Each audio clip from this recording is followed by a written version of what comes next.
Hi, I'm Gina. Welcome to Hope and Cope. Here we explore biblical concepts and essential skills for victorious Christian living, even in the face of profound tragedy. Today is a little different than I've ever done before. I wrote a story back in 2017 that was a parable of the situation that I was in with my husband and his addiction. And just like the three-part series I did recently about my testimony, this is an overview of just how I was feeling at the time, a metaphor for the situation. And I just want to give a little glimpse into the parable before I get started, because there's just a couple things I want you to know. As you listen to the story, I just want you to know that the hideous beast is the accident that Rob had in his early years. He was not quite 30 when he had that accident, and he broke both of his feet and did a lot of other internal damage, had a lot of surgeries, and that's where he lost both of his feet eventually through surgeries. And the going away is the addiction. When I kind of likened that to going away, like he would drink so much he would be gone and taken away from us and detached and unresponsive. So I called it going away. And the wounds that we suffered from him going away, I want you to know as you listen to this story, they were not physical wounds. Rob did never lay a hand on me or our children. It's a metaphor for the suffering. It's a metaphor for the pain that we endured. And as you listen to this story, I want you to remember that Rob did not ever get physical with his family, with me and his daughters. Otherwise, I think the story is fairly well understandable. And I just want to tell you up front, this is not a story with a happy ending, and but our story did not have the resolve of a happy ending. And I was noticing when I pulled this story out to use it for this video, it was written almost to the day 1 year before his tragic auto accident, where he got paralyzed and is now a quadriplegic. So I wrote it on, I think, the 26th of November of 2017, and his auto accident was November 30th of 2018. So almost a year before his accident, I wrote this story. And so I hope you will enjoy the story. It's a sad story, and I am a little hesitant to share it, but if it helps you in some way, if it is therapeutic for you in some way, sentimental and sweet, bring some level of understanding into you for your own life or your own suffering, then it's worth it to me to share. So with that being said, here's my story of a giant and his lady. Once upon a time lived a grand giant, and at the same time, in a land not too far away, lived a fair lady. She was kind and loving and lived happily. She knew from a very early age she had a special purpose in her life. She knew because she had a mark on her heart, a place that seemed unperfected, an emptiness, you might say. But she knew that the day would come when the emptiness would be filled. But how, she did not know. So the lady waited with eager anticipation as to when the God of heaven would touch her heart and make it whole. The lady knew of the giant that lived across the land, but he did not know of her. She had heard of his might and power, and also of his kind heart and love for people. He had quite the reputation, and people from far away knew of his stature and character. But the lady never expected to meet the giant. The chance that they would ever cross paths was very remote. The towns they lived in were not too far from each other, but far enough that no chance encounter would ever occur. Then one morning, when she awoke, strangely, she found herself on top of a tall hill. It was a divine hill. It was covered with soft grass and lovely little flowers. The sun was shining, and she felt safe. She knew this divine occurrence was from the God of heaven. So she began to walk down the hill into the beautiful valley below. And as she drew closer to the valley, she saw that the renowned giant was on a hill just opposite of hers, and he too was traveling toward the valley below. Just as the hill she was on did not exist the night before, neither had the one the giant was on. The land they lived in was mostly flat lands and prairies. She surely would have known if these two hills had been there always. As she drew closer to the valley, so did the giant. Possibly the giant did not see her coming, as she was a small lady, but he was very noticeable to her indeed, because he was a giant. Could it be that they were destined to cross paths?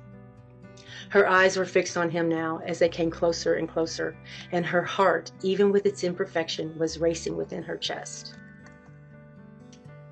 Then, all of a sudden, because her eyes were fixed on the giant, she fell into a small creek bed. With one quick swoop, she landed flat on her back, and before she could even get up, the giant had fallen right on top of her. It all happened so fast that she wasn't even sure how it occurred at all. But here she was, lying in the small, shallow creek, and the giant on top of her. Thankfully, he managed to brace himself from landing with his full force so that she was unhurt. But there they were, nonetheless, chest to chest and heart to heart. Then, with a wonder of knowing, she realized that the part of her heart that was missing belonged to the giant. His heart fit her heart perfectly. Truth was, they were both born with half of the same heart. So it was indeed destined to come together at the appointed time, to beat forever as one heart. This was evident to them both in the moment that their hearts touched. From this time on, they were never apart. The God of heaven had ordained it to come to pass, and so it was. They were meant to be together. This they knew. Of course, this changed their lives forever, but they were so happy to have found their soulmates, and they wondered often to each other if there ever was a love anywhere on earth quite like theirs. As nature would have it, these two lovers bore offspring. They had the most beautiful daughters in all the realm. Everyone far and wide had heard of this union, the giant and his kind bride that loved him so. Everyone knew their love story and how the God of heaven had brought them together, and how this perfect love had borne the fruit of this lovely family. Because of the great love and joy this family had, the townspeople were drawn to them.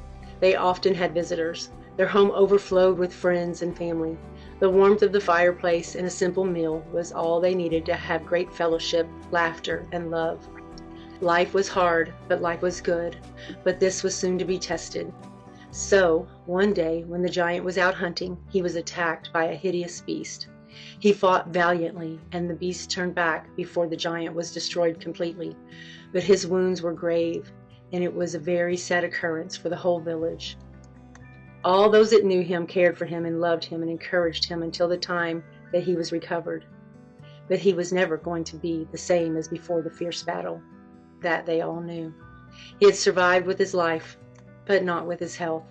Eventually, the townspeople went back to their shops, and life returned to what it had been before the terrible attack, for everyone except the giant and his lady and their darling little offspring. They were a strong family, and their love was enduring. And so, many years passed with this unwelcome change in their lives. The little family learned to live well, albeit differently than before. The kind lady and her daughters were still so happy with their giant of a man. In many ways, to them, he was more wonderful and gallant than before. They were proud to be the family of the giant that had fought the hideous beast and lived to see another day. He was indeed their hero. But the giant grieved and brooded over the wounds and scars and lameness he received at the hand of the hideous beast. Although he had survived the attack, in his mind he was weak and pitiful, not at all the giant that his family loved. Therefore, eventually, his whole life was tainted by the way he felt about himself, and the pain he endured, both physically and emotionally, was an immense burden on his soul. He began to change. He began his loving family. Nothing they could do would change the awful way he saw himself. It took time, years really, but the giant had gotten so angry, and he suffered so badly from the inner turmoil that he began to sneak away to a dark, secluded place. Where, they did not know. His family was very devastated by this strange behavior. The lady and her little darlings were left in fear and sorrow for which they could make no sense. Why couldn't he be happy with them? Why weren't they worth living for? Hadn't they loved him unconditionally? What more could they do? Then one day, shortly after he began to disappear, when he arrived home, he was stunned to see that his wife had a hideous wound as well. Where had this wound come from? He was furious. "I will avenge you of this attacker. Just tell me who it is, and I will destroy him with my bare hands." She was quiet for a moment, but sensing he was relentless, she was forced to tell him that the wound was at his own hand. How could this be? He would never injure his beloved lady. After realizing that she spoke the truth and the wound was by his own hand, he vowed to never again go away. He would stay home, vigilant in his duties to honor and protect his family. But before the sun set the next day, as if drawn by a power greater than himself, he was gone again. The lady tried to hide her wounds from her friends and the townspeople, but especially from her children. They had been such blessed children up until now, the happiest little children in the whole realm. She would surely protect them at all cost if she could. But it was too late.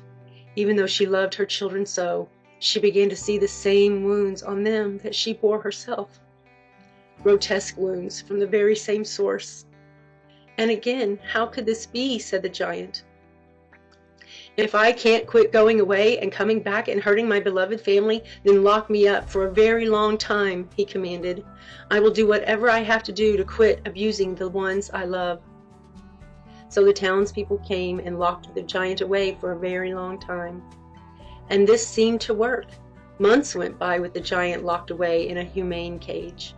His lady and their children visited him daily. All seemed well. I am restored, renewed, said the giant. I will go home again at the appointed time and do no harm forevermore to those I love, he declared to all the townspeople. But sadly it would not be. Right away he began to visit the dark, faraway place. His lady begged him not to go, with tears in her eyes, but even though he would promise from his heart, nevertheless, as soon as the words left his mouth, he would get up and do just the opposite. And once again, just as they feared, he began to wound them all over again. Each time the wounds were more fierce than the time before. The giant was so angry that his going away caused others to bear wounds. Why? Why do I have to hurt those I love when I go away? Aren't I just going alone? How can this going be so hurtful to so many? It is only a solitary place. I do not mean to harm anyone by my disappearance. My actions are innocent enough. When and how do your wounds occur? I simply do not understand. But alas, he would relent because he could find no other cause for their suffering. So this cycle was repeated of locking him up for long periods of time. But each time he was released, the same thing would happen. The sadness his family bore grew deeper and deeper with each failed attempt to break the devastating pattern. His beautiful daughters had loved him so truly. They stayed long after they were wounded repeatedly, day after day. They hoped and prayed to the God of heaven for their daddy to be restored to the giant he once was. They knew it was possible, and they wanted to be faithful to stay until that blessed day. But many years had passed now, and they were young women with families of their own to consider. So, sadly, although they loved him,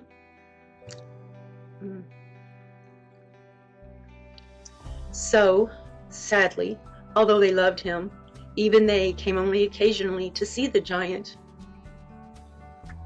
For it was true that the wounds suffered by his hands would ache and bleed just at the sight of him. But his lady stayed. Year after year she endured at the hand of her giant the pain and sorrow that he bore himself and poured out on her. Why? Asked the giant. Why do you stay? You could go. You could be free from me and the pain I endure and pour out on you.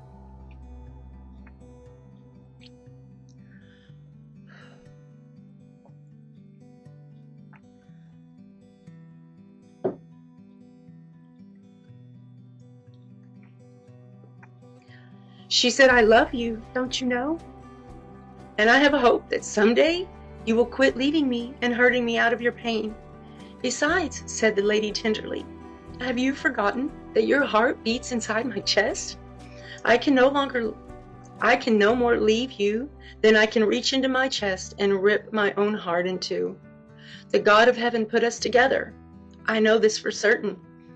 And only He can end this union that was miraculously created. And so it is with the lady to this day. She sits alone now. All have gone from her. That's fine with her. She doesn't want anyone else wounded by the wounded giant. She remembers with a heavy heart the way her giant was in years past, and she is thankful to the God of heaven for the time she had with him before he ever went away.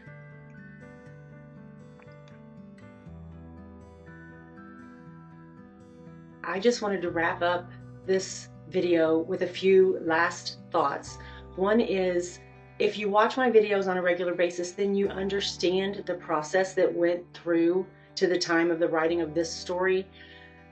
But there was a natural and healthy coupling for 24 years, and then there was a harsh period of learning how to uncouple, during his addiction. And then there was this season that I had learned to live independently, and I'd learned to lay down my expectations of our marriage, but I was still staying in the marriage. But I was still just grieving over the way things had been and how blessed things were for so many years. If you don't know me and you haven't been with my channel, maybe this is a standalone and it's your first experience to meet me, then maybe this seems like a terrible case of awful codependence. And I just want to say that I think in a normal, healthy marriage, there is just a lot of coupling, a lot of interdependence. And so during the years of my husband's addiction, I had to learn how to live independently from him. In my opinion, it is completely natural to be strongly interdependent on one another in a close, devoted marriage. And that's why I likened in the story to being separated as ripping my heart in two. Lastly, of course, the time when I wrote this story was a long time ago. So he actually had his accident where he broke his neck since I wrote this story, and a lot has changed. There's been a lot of healing in our family. The girls and the children and the friends and the family, we're all very close now that Rob is sober. And there's just a whole new story that could be added, but I personally haven't had an inspiration to write a new story. And thank you for watching. I hope this story was helpful to you in some way. I hope it helps you to understand my journey to some extent. And I love you, and I'm praying for you. And until next time, God bless.